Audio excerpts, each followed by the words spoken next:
So quiet. Rick, you're good. We can get. We can go. Rick and good. Welcome, everybody, to our Riverdale City Planning Commission meeting for Tuesday, March 10th, 2026. We have all commissioners present tonight, with the exception of Commissioner Bolthorpe, who is asked to be excused. We will start with public comment. If there's any public here that has comments they'd like to make that are not necessarily pertaining to items that are on the agenda, welcome to come forward now and make those comments. We ask that you keep them to 3 minutes or less. Anybody here? Okay. Then we'll move on to item C, which is presentation and reports, community development update. Mr. Cooper, anything? Nothing new. I Okay. will just reiterate what I mentioned in the work meeting, that we are progressing with the code update. We're waiting on some feedback about the redirection that we decided on with the neighborhood plan, so we'll hope to get that in the next little bit and just keep going with that. And if we do add that to our scope, if you recall, it'll be about a 6-month extension to the work that we're currently doing now. Okay. All right. Sounds great. Item D will be consent items, consideration of meeting minutes from February 24th, 2026, work session and regular meeting. Any updates or changes that need to be made to those minutes? Then a motion is in order. I move that we approve the meeting minutes for February 24th, 2026, work session and regular meeting. Second. Second it. Okay. All in favor? Yes. Any opposed? Okay, thank you. Item E, action items. We'd like to start with on action items before we go to the public hearing. I guess we have a presentation that you'd like to make. Would you just come forward and state your name and introduce yourself, and then you're welcome to go ahead with your presentation. Thank you. Great, thank you so much. All right, decide what screen to look at. Thanks so much for having me here today. My name is Kristen Cowan. I'm representing CarMax. My company, CenterPoint Integrated Solutions, is CarMax's national development partner across the United States, and we're here to request a general plan amendment and rezone on 671 West 4400 South. So before I get into the request, I wanted to talk a little bit about CarMax. They are the nation's largest retailer of used cars, and what sets them apart from other dealerships and used car operations is a customer service-driven experience. They have over 250 stores in 41 states. I think that is to be 42 here soon with Arkansas. And CarMax already has a location in South Jordan. It is both a sales, auction, and production facility, so you might notice that it is quite large. That's because it incorporates both the auction and production in addition to the sales. So our proposal after rezoning would be for just a sales facility here. So a little bit about CarMax as a place to work. They're consistently ranked in Fortune magazine's best companies to work for, 21 years running. They have competitive pay and unmatched training, and associates often move up from sales to management. So their training is really great, and people really do enjoy working for them. In addition, CarMax encourages associates to get involved with the CarMax Foundation and invest in local communities. So they do team opportunities with nonprofits in the local community. And CarMax's financial results really show that they continue to grow. Their revenues are large, and vehicles sold and bought continue to be over 1 million per year.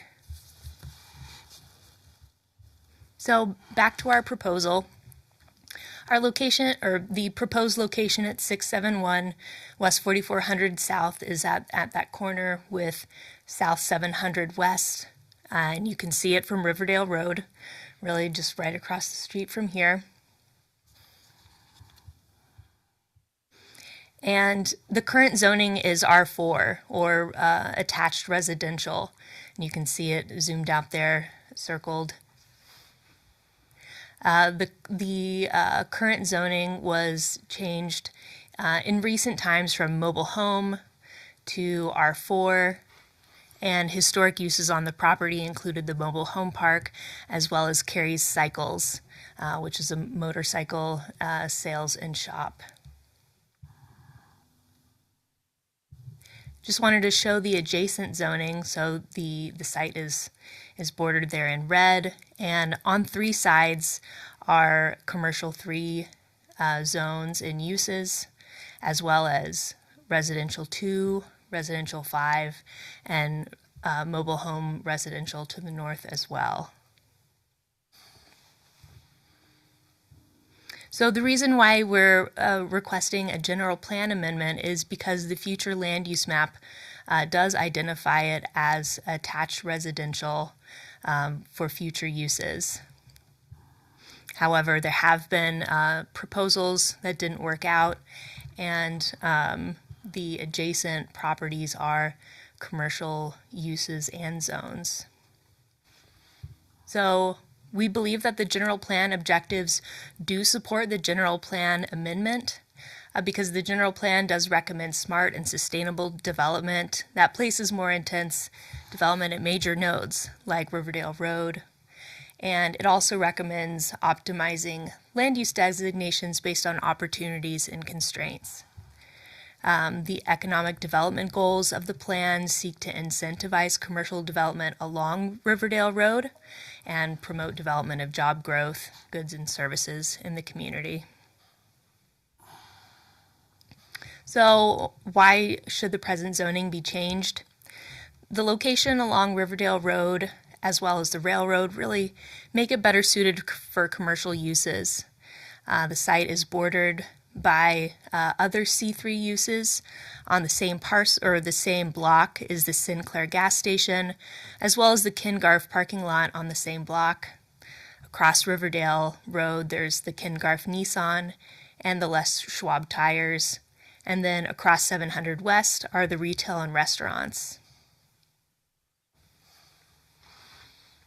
And as mentioned before, the Kingarf parking lot was recently rezoned from mobile home and R4 to C3 just in 2023. So if approved, the CarMax site operations, I wanted to show the conceptual site plan, even though we won't be talking about the site plan elements at this time, but just what you can expect. So CarMax site layout and operations really have the idea of a high-end retail experience for customers, and how the layout works makes things more efficient and friendly for customers. So you can see here along Riverdale Road is the sales display area, and different from other dealerships and used car operations, this area is separate from customer and employee parking for both operational efficiency and safety. So customers aren't able to drive vehicles out of the sales display lot. Only associates are able to bring vehicles in and out through the presentation lane for customers to take a look at and do test drives. Once customers park in the customer employee parking, they can go into the sales building, which is on the western side there, and then walk through the sales display lot from there. The attached service building is used for inspections and routine maintenance and service. It's fully enclosed and conditioned with roll-up doors. And then another thing that sets CarMax apart is that there's no use of outdoor loudspeakers, balloons, or inflatables. And then to the north is sales staging. So that's where vehicles are staged until they're ready to be put on the lot. Just wanted to show a couple conceptual renderings that our architect has provided, just to show what the building would look like.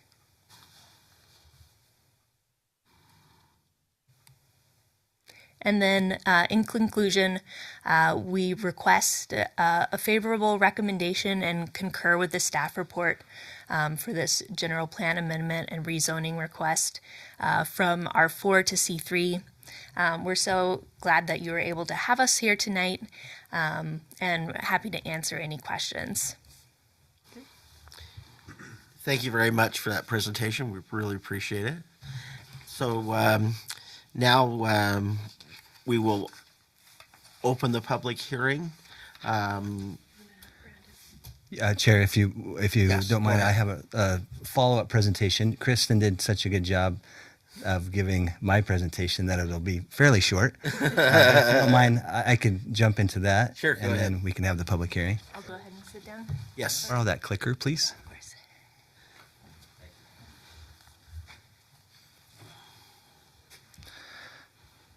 Yeah, just a few follow-up items. As I mentioned, she did great, and I just wanted to highlight a couple of things.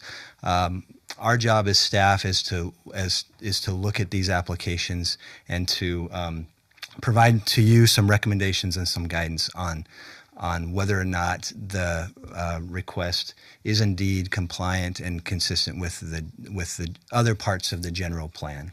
As mentioned, this is in the current land use master plan designated as the attached residential.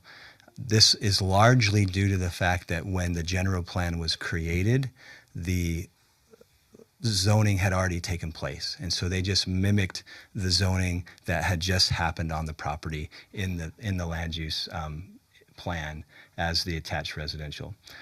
As a side note, and I'll come back to this later, you'll notice on this map that there's a hatch mark, a white hatching. That's a mixed-use residential overlay. And we're not proposing to make any changes to that. It's just the underlying zone, the underlying designation as attached residential. The adjacent zoning is one of the key considerations that we looked at in terms of the staff review. And as I mentioned in the work session, this is an interesting part of town. There are justifications, I think, for the request. There was also justifications at the time that this was zoned as an R4. So I think it really is one of these things that could work both ways. And the reason for that is because if you look on this map, maybe this one's a little bit better, but 4400 as it goes east to west is really that transition area. So from Riverdale Road to 4400, that's the transition area, and the taper from heavy, intense commercial to what is essentially single-family residential as you move further north of 4400 makes that area along 4400 the transition area. As an R4, or as a designation, in this case we're talking about the general plan, as a designation of attached residential, multifamily homes, which is likely what is coming from an attached residential, is a good buffer from intense commercial to less intense residential. And so I can see why that designation was made. Additionally, a commercial use, a less intense commercial use is also a good transition between the more intense commercial uses and the residential. So this is a really unique zone in the city where it is it's really the land that's buffering the two uses. So this map is just pointing out what Kristen already mentioned, that surrounding it is largely commercial uses, but as it goes north, then it becomes those less intense types of residential uses. So the approval standards that that you would look at are outlined here. I've also put all of this in your packet, so if you've had a chance to look at the packet, I won't cover these individually because you've had a chance to do that. But really, the consistency with the Utah State Code is kind of where we start, and then the internal consistency to the general plan. What does that look like? And then can this be supported through implementation? Is this something that actually can be approved and built in terms of the decision that you make tonight? And then ultimately, is the request to amend the general plan in the best interest of public health, safety, and welfare? I won't go through each one of these. Again, this is in your packet, but what we did and provided for you is some general thoughts about this application as it relates to the general plan elements. So the general plan is broken up into 6 or 7 elements. So I looked at what the existing conditions might present in terms of the general plan language, and it does state in the first page that Riverdale Road is the commercial corridor, and again that buffer area is the appropriate place to put commercial. The general plan is really clear about not bringing commercial into residential neighborhoods and to use commercial and multifamily in some cases as that buffer between more intense and less intense uses. Land use, same kind of a thing, that the general plan defines commercial as being the area for that typical use, and that use is broad, and so we've broken it up into what it really ends up being is 3 zones, C1, C2, and C3, and those are all meant to allow for different uses with different intensities. And on page 8 of the general plan, the land use best practices focused on intensities around key intersections, major traffic corridors, and where infrastructure is already accessible. So having a commercial use next to the roundabout, where commercial uses used to exist, would be consistent with at least this part of the general plan. The transportation element was favorable as it looked at maintaining and improving those connections, so making sure that those transitions are happening, that sidewalks are connected from commercial areas to residential areas, to aligning access points, making sure that we're not creating traffic problems where we have misaligned access points or traffic issues. And again, the roundabout circulation and the way that that site is oriented to the roundabout, I think really works in terms of meeting some of the language in this element of the plan. Economic development, again, is favorable to a commercial designation here, and that's because our great strength is retail, is commercial uses. That is no secret, and it focuses all of those commercial uses along the Riverdale Road corridor. That is the best place for them in terms of the general plan.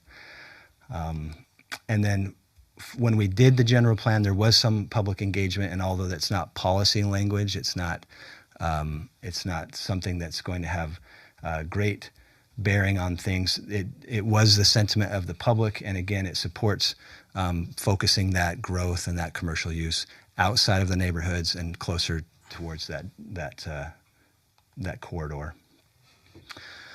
So in terms of your consideration, I would recommend that you consider the following bullet points. Does this application advance the visions of the general plan as you understand it and as I've tried to guide you in some of those things? Does it support the orderly growth and efficient use of our land and our infrastructure?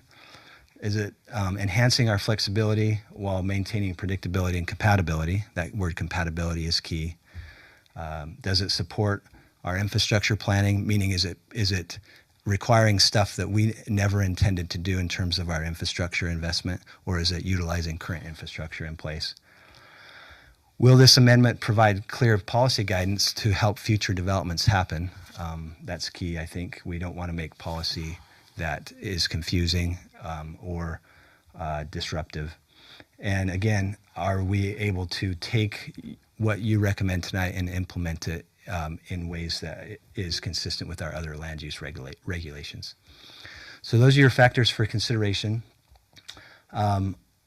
Based on my review of the general plan and the applicant information and some of the comments that we received from staff, we would recommend that the commission forward a positive recommendation to the city council for adoption with one modification, and that is if you come back to the map, you'll notice that in that orange area, it comprises the subject parcel, but it also overlays the existing new parking lot to the east.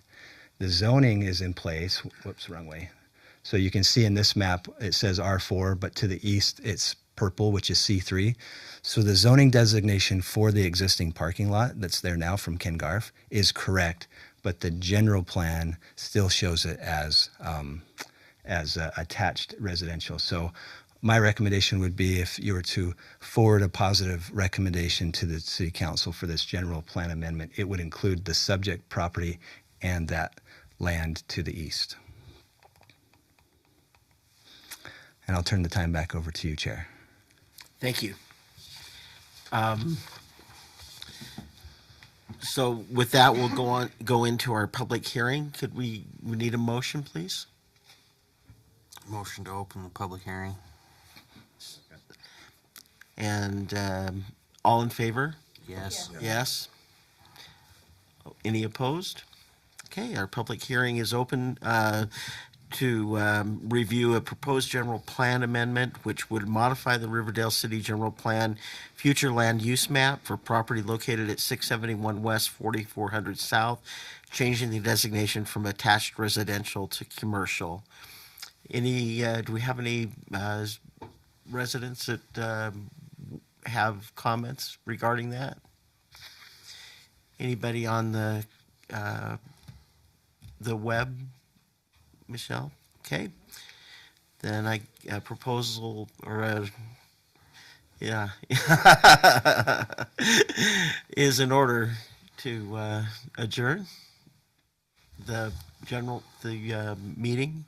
Yep, Public to hearing. close the public hearing. Close the public hearing. Yep. So moved. Okay. Second. Okay. All in favor? Yes. Any opposed? Okay.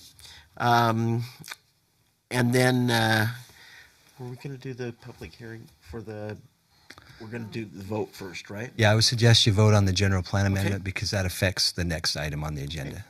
So we'll go to item 2 then, consideration to forward a recommendation to City Council of a general plan amendment to modify the future land use map from attached residential to commercial in the location of 671 West, 4400 South. And so, commissioners, it's, time is open to you for discussion. I had a question for community development. Regarding the Land Use Development Management Act, are we required to have a moderate income housing plan? We are, and we do. Okay, and so what realistic opportunities do we currently offer? Good question. How would this affect that? So the moderate income housing plan operates as a menu. And so cities are required to choose from the menu and have at least, a city of our size, I think we're required to have at least 5 strategies for moderate income housing. I believe our last year's moderate income housing plan had 8. And we identified the rezone from RMH1 to R4 back in 2023. We identified that as one of our strategies to implement moderate income housing. Okay. So what that means is that if this was to pass fully with the council, then we would have to amend our moderate income housing plan to remove that strategy because it would no longer be effective. They are in the process of changing the moderate income housing plan at the state level. So the 2026 reporting will be on hold. We won't report for 2026, but we would potentially have a new version of reporting in 2027, which would include all the past strategies that we've implemented. And so you're saying that removing this would not necessarily negatively affect our compliance with what the state law is at this time? If they kept the same threshold and criteria into the new moderate income housing plan, they're called MIHP 2.0. If the criteria and reporting was similar or the same, we would drop from 8 to 7, but we would still be above the required 5. Okay. Thank you. Anything else? I've got one thing. I was reviewing the C3 zone, and I think one of the things we need to realize is once we change this zone to C3, it may or may not mean that CarMax comes in. We can't be 100% assured that that will actually happen if we change the zone. And so I think we have to be open as to what the possibilities are, should CarMax decide not to come in. Some of the permitted uses of this would be retail tobacco, specialty businesses and smoke shops are allowed in the C3 zone. And check cashing, payday loans, title loans, pawn shop businesses are also allowed in the C3 zone. So I think that it's important that we take those those possibilities, however remote they might be, into consideration if we decide to make that change. Chair, if I may, I have a Yes. comment about that. So that is a common concern, and it actually has played out in this case, specifically when it was rezoned to its current zoning. Right. And it had an intended project behind it, but that project has not happened. And so it does open it up for any R4 use other than the intended project. So what I have not included in the general plan amendment packet, but I believe I included in the zoning packet, is a draft agreement with CarMax, which is called the Agreement for Development of Land. It's pretty catchy, right? It's essentially an interim agreement that says that once the council, it's a council assigned agreement, but once they take action to rezone the property, if that's what was to happen, then CarMax is obligated to fulfill all the development obligations in terms of permitting and all that stuff within 12 months. And if that doesn't take place, then the city council reserves their right to rezone the property back. Or not back, but rezone it to whatever they want. So this is a similar agreement as you saw on the Ritter Drive. So it's a common thing, and it acts as that commitment that you're going to do something, the applicant's going to do something, and if that doesn't happen the way that it was committed, then the council just is basically stating their existing right of having the ability to rezone it. Okay, thank you. Any other discussion? Okay. Yeah, I have Okay. a handful of things. So bear with me, but I'm going to refer to my notes a bit. But first off is the multifamily housing zoning is scarce, for one, and the likelihood of there ever being more made, for those of you that have been paying attention for over the years, is slim to none. It's really challenging to get this, and to give it up, I think, has to be well thought out. And as I I'm torn because my favorite commercial use is car lots because they're a solid tax base. They're low impact on our infrastructure and our cops and firemen. They're perfect. And not a lot of traffic. But as I went over whether I felt it was consistent with the general plan, I had some concerns based on not just the general plan, but the public engagement that was part of creating the latest iteration of general plan. Some of the items were to maintain balance between commercial and residential, and your packet said 40% of vacant area is commercial now, which is more than what I could configure is our current usage. So we're already on the high side of what's available as commercial, and changing this would make that balance even more off, which goes against that sentiment in the general plan. They specifically asked for no more car dealerships during the creating of the general plan. Let's see, what else? It emphasizes the intention to maintain and improve connections between housing, employment, education, recreation, and commerce, and the multifamily housing zone right on the edge of commercial perfectly plays into meeting that desire for residents within walking distance of retail services, transit lines. And as far as the transitional usage, from what I could gather, multifamily is, the general plan, for one, calls for step intensities to go down away from major development, and multifamily is a textbook usage between commercial and single family. So also meets the intentions of the general plan. And then I just had those concerns about the realistic opportunity and making sure we're not shooting ourselves in the foot later. And so yeah, that's where I'm at. Those are my concerns with how it meets up with the general plan.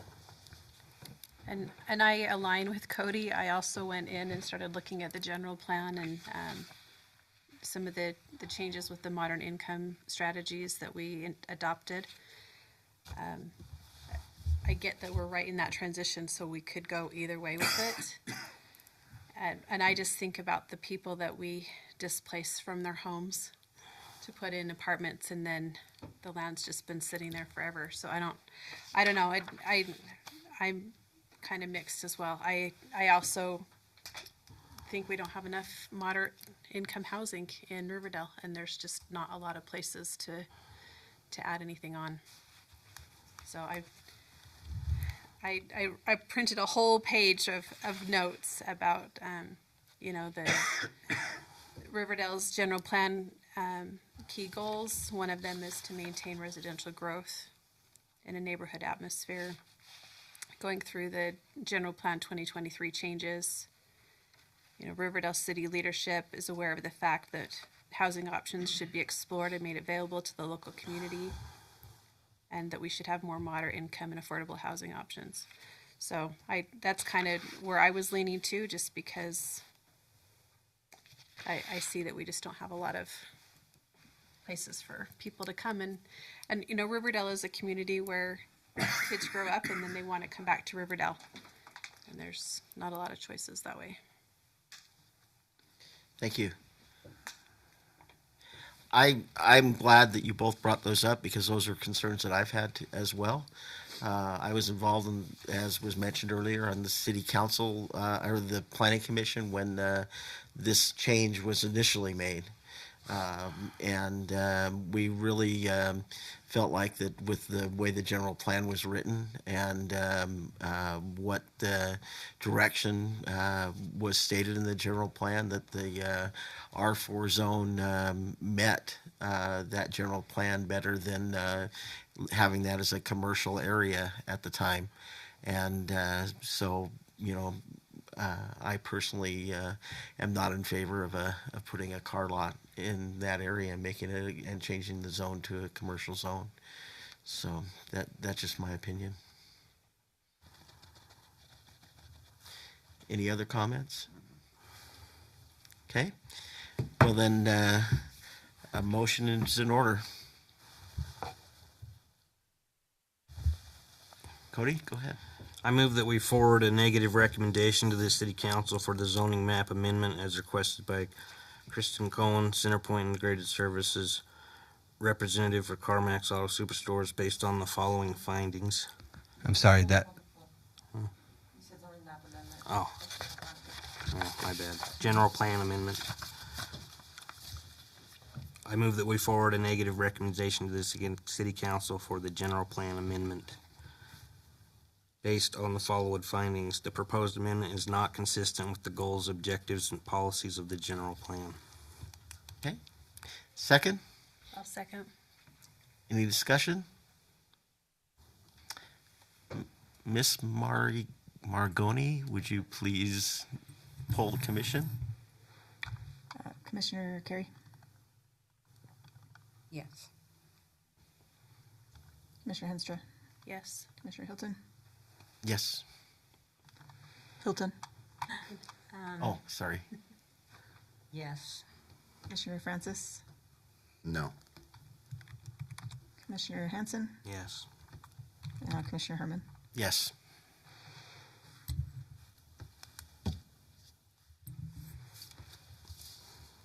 All right, so we voted then to forward a negative recommendation on changing that general plan amendment. Since we are doing that, then we won't need to consider number 3. Is that correct? I won't be making a presentation, but I would recommend that you still have the public hearing and take action. Okay.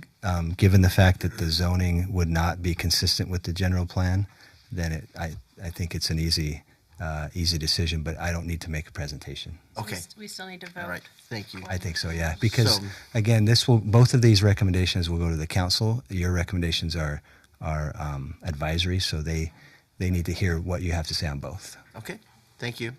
So we'll go back to action item E, number 1B, for a public hearing to receive and consider public comments regarding proposed zoning map amendment to rezone approximately 5.51 acres from the multiple family residential R4 zone to the commercial zone C3 at approximately 671 West, 4400 South. Could we have a motion to open the public hearing? The motion to open the public hearing. Second. And all of, in favor? Yes. Yes? Okay, public hearing is open. Any public comments on that? Okay, then we need a motion to close the public hearing. Motion to close the public hearing. Thank you. Second. Okay, and all in favor? Yes. Yes. Okay, and now we'll move to item 3, consideration to forward a recommendation to City Council of a zoning map amendment to modify the zoning R4 multiple family residential to C3 commercial for property located at 671 West, 4400 South. Discussion. I think that it's been decided that since the changing the zoning map to C3, when we are sending a negative consideration to the Planning Commission of changing the general plan amendment would not be compatible.